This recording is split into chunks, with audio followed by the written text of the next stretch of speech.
Saudara menjadi manusia yang kuat, saudara menjadi manusia yang tangguh, dan juga menjadi manusia yang benar-benar beruntung dan diberkati.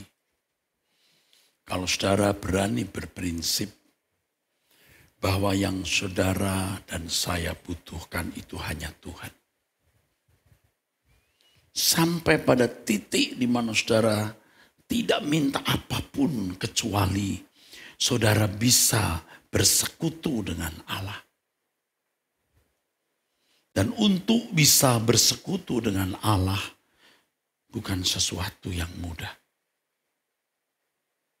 Sebab harganya adalah seluruh kehidupan kita. Seluruh kehidupan kita. Di perjanjian lama orang-orang Israel hanya beragama, namanya agama Yahudi, atau orang mengenalnya sebagai agama Musa atau Judaism. Tetapi di perjanjian baru kita menjadi anak-anak Allah, kita memiliki tempat yang sangat istimewa. Yang dikatakan Tuhan Yesus di dalam Yohanes pasal 17 ayat 20 dan 21. Engkau tinggal dalam aku Bapa, aku dalam engkau dan mereka di dalam kita. Tidak pernah dalam sejarah kehidupan ada kesempatan seperti ini. Ayat yang sudah saya dengar berulang-ulang. Tetapi ketika Tuhan melengkapi saya dengan banyak kebenaran-kebenaran dan perjumpaan dengan Tuhan melalui doa dan perjalanan hidup yang Tuhan izinkan terjadi, akhirnya saya mengerti bahwa harga hidup dalam persekutuan dengan Tuhan adalah seluruh hidup kita. Seluruh hidup kita tanpa batas. Banyak orang tidak berani masuk ke wilayah ini. Karena ini wilayah benar-benar gila. Wilayah yang benar-benar sinting. Wilayah yang benar-benar tidak normal, tidak wajar. Bagaimana kita bisa tidak merasa membutuhkan apapun selain Tuhan. Tetapi tahukah saudara, pada akhirnya nanti saudara akan menjumpai, akan mengalami bahwa memang yang kita butuhkan dalam hidup ini hanya Tuhan.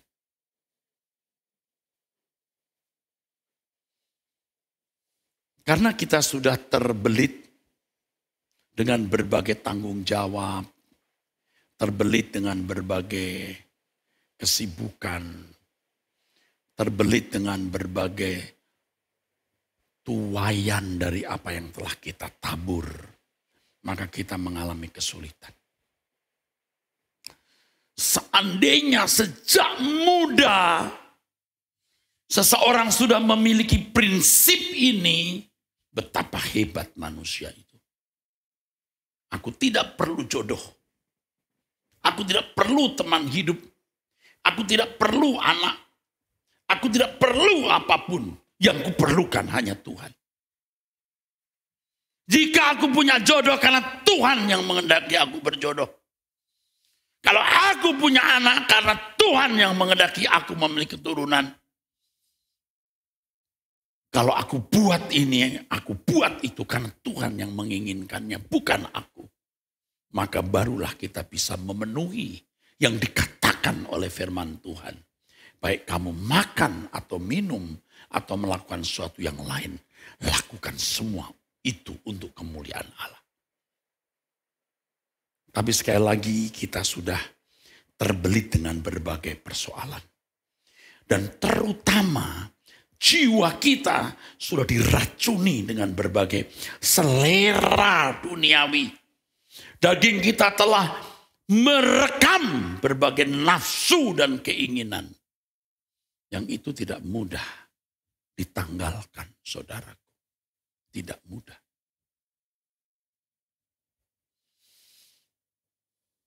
Tidak mudah bukan berarti tidak bisa, saudara. Kita sudah terbelit dengan banyak persoalan, tanggung jawab, tuwayan dari apa yang telah kita tabur. Dan diantaranya adalah jiwa kita yang telah kita biarkan diracuni oleh prinsip-prinsip cara berpikir filosofi dunia yang mengakar jadi selera jiwa. Dan daging kita telah merekam berbagai nafsu yang juga telah kita nikmati dan telah melekat di dalam daging ini. Tetapi Tuhan menolong kita. Kalau kita mau, Tuhan menolong kita. Tidak ada yang mustahil bagi Tuhan. Ketika orang kaya di Matius 19 tidak bisa menerima apa yang ditawarkan Tuhan jika dia mau memiliki hidup yang kekal. Jual segala milikmu, bagikan kepada orang miskin, datang kemari ikutlah aku. Jiwanya sudah diracuni dengan racun dunia dan dia tidak sanggup melepaskannya karena dia tidak mau. Memang dia tidak sanggup, tapi kalau dia mau, dia akan sanggup. Karena ayat yang berikutnya firman Tuhan mengatakan, bagi manusia itu mustahil. Bagi Allah tidak ada yang mustahil. Bicara mengenai ketidakmustahilan, jangan hanya dikaitkan dengan pemenuhan kebutuhan jasmani. Justru Alkitab sedang bicara mengenai kesempurnaan. Mengenai hidup kekal. Kita masih memiliki sepotong umur bagi yang sudah berusia lanjut seperti saya. Dan saya ingatkan kepada orang-orang muda, belum tentu kamu lebih panjang potongannya. Sebab kita tidak tahu kapan detak jantung kita berhenti. Kita masih punya kesempatan. Paling tidak hari ini saat kita datang menghadap Tuhan, saudaraku. Paling tidak hari ini. Kenapa kita tidak mengambil keputusan untuk hanya Engkau yang kuperlukan Tuhan. Kuperlu Kau Tuhan. Bagaimana aku memiliki Engkau Tuhan. Dan bersekutu dengan Engkau.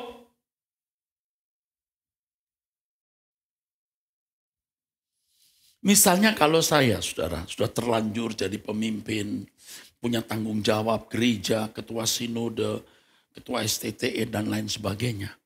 Itu bukan masalah ringan. Tetapi Tuhan sudah mengajar saya, ini miliknya. Saya tidak perlu khawatir. Kalau saya khawatir, saya merasa berat atas ini semua. Tapi saya surrender, total surrender. Terserah Tuhan. Namun demikian sebagai manusia yang telah diracuni oleh pengalaman masa lalu, sesekali timbul khawatir, sesekali timbul cemas, dan lain sebagainya. Tapi saya tidak berhenti, saya mau belajar terus dan mengajak saudara bersama-sama dengan saya belajar terus. Karenanya setiap pagi kita bangun pagi berdoa, kita doa puasa dan seterusnya. Selagi Tuhan masih memberi kita kesempatan. Jangan sia-siakan kesempatan ini. Jangan sia-siakan kesempatan ini. Waktu tadi saya berdoa, saya sudah memikirkan hal ini. Bagaimana bisa mengalami Tuhan? Kita pasti mengalami Tuhan. Kalau kita tinggal dalam Dia, Dia dalam kita. Pasti. Bagaimana kita bisa tinggal dalam Tuhan, Tuhan dalam kita. Kalau kita berani membayar harganya. Pokoknya urusanku dalam hidup ini hanya Tuhan. Pokoknya urusanku dalam hidup ini hanya satu. Tuhan, gak ada yang lain. Bukan menikah, bukan punya anak. Bukan cari uang, bukan bisnis. Tapi kalau aku harus menikah, punya anak, bisnis, semua karena Tuhan. Untuk Tuhan.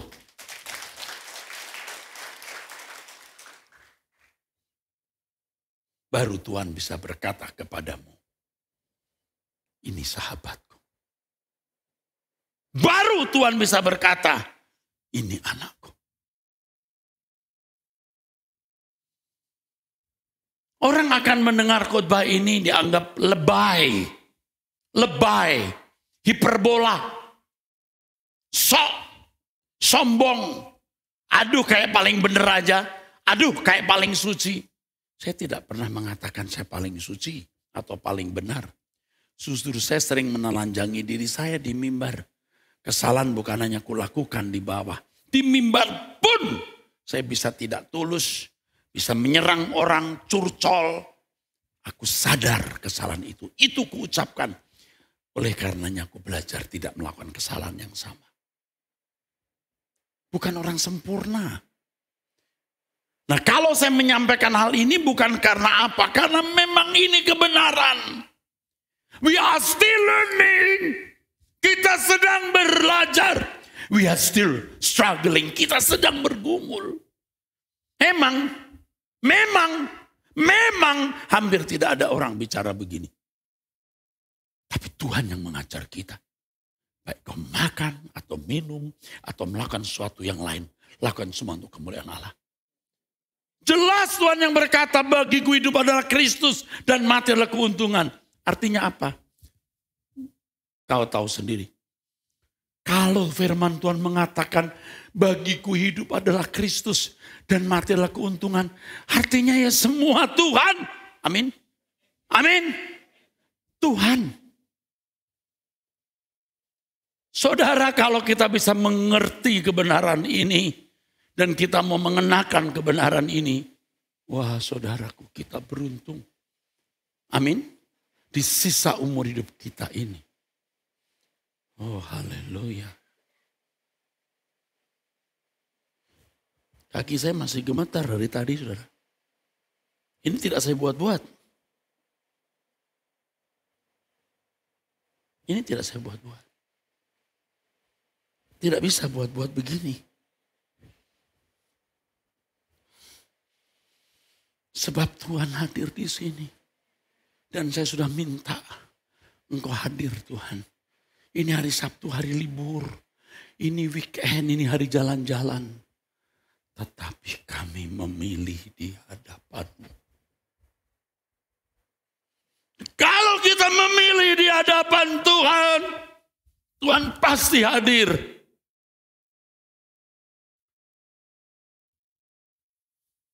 Kita bersyukur kita disadarkan Tuhan. Kita bersyukur kita disadarkan Tuhan. Sebab kalau Tuhan tidak menyadarkan kita, kita tidak akan puasa 30 hari. Kita tidak akan puasa 40 hari. Kita gak bisa pura-pura. Pura-pura puasa gak bisa. Saya dilingkungi oleh orang-orang. Belum anak-anak yang tinggal di rumah saya, yang tiap pagi berdoa bersama saya, yang tiap hari membuka mata melihat saya, belum yang lain-lain. Asisten pegawai saya juga yang tinggal di rumah juga orang Kristen. Melihat hidup saya. Pura-pura atau tidak. Apa bisa pura-pura bangun pagi setiap hari jam 4:30?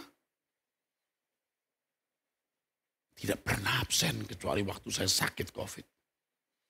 Maksudnya bukan untuk sombong. Kita sedang dalam kondisi genting. Kita mau berubah. Amin. Kita mau berubah.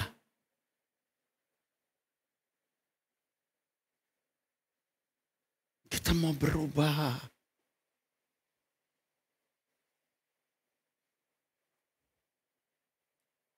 Selagi kita masih memiliki kesempatan untuk berubah. Kita berubah.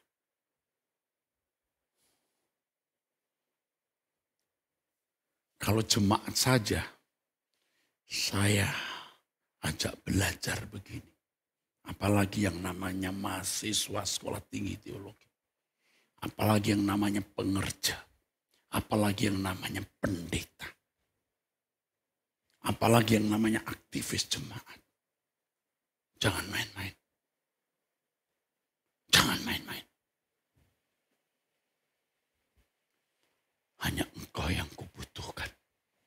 Hanya Engkau yang kuperlukan. Makanya ketika saya berbisik kepada istri saya beberapa waktu ini, Mam, aku mau pulang. Aku cuman berpikir apakah Stephen dan Stephanie sudah bisa tegak tanpa saya. Kalau Stephen masih bisa, apakah Stephanie sudah bisa tegak tanpa saya? Tapi aku mau pulang. Kenapa? Karena sudah tidak ada yang saya harapkan dalam hidup. Tetapi kalau saya masih hidup, aku mau benahi diri. Supaya kalau aku berdiri di tahta pengadilan Tuhan, aku didapati tidak bercacat, tidak bercela. Tapi aku tidak mau sendiri. Aku juga mau mengajak orang-orang untuk pulang. Untuk berkemas-kemas. Dan kalau berdiri di hadapan tahta pengadilan Kristus, didapati berkenan. Amin. Mari kita bangkit berdiri. Ku kan melihat kemuliaan-Mu. Ku kan melihat kemuliaan-Mu. Elohim, Elohim, Yahweh, pembelaku. Di sena-sena nyata bukti kesetiaan-Mu. Kau selalu menyertai. Ku kan melihat. Amin, haleluya.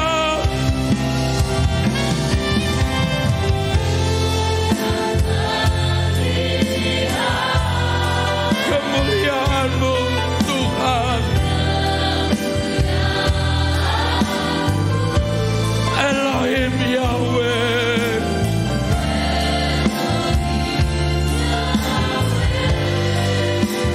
Pembelaku, pembelaku.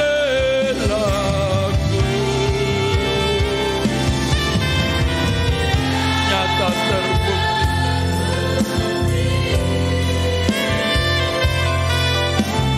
Kesetiaan-Mu. Kau selalu menyertaiku. Besok pagi jam 5 kita doa kembali. Dan hari Minggu kita kebaktian jam 11 di tempat ini. On-site dan jam 5 sore. Dan saya juga berkhotbah jam 8 pagi di GSKI Gajah Mada. Saudara bisa datang juga di GSKI Gajah Mada. Saya akan menyampaikan firman dan memimpin perjamuan kudus. Dan tentu khotbahnya berbeda dengan di sini. Angkat tanganmu. Himukasila hatanda masyeka masela.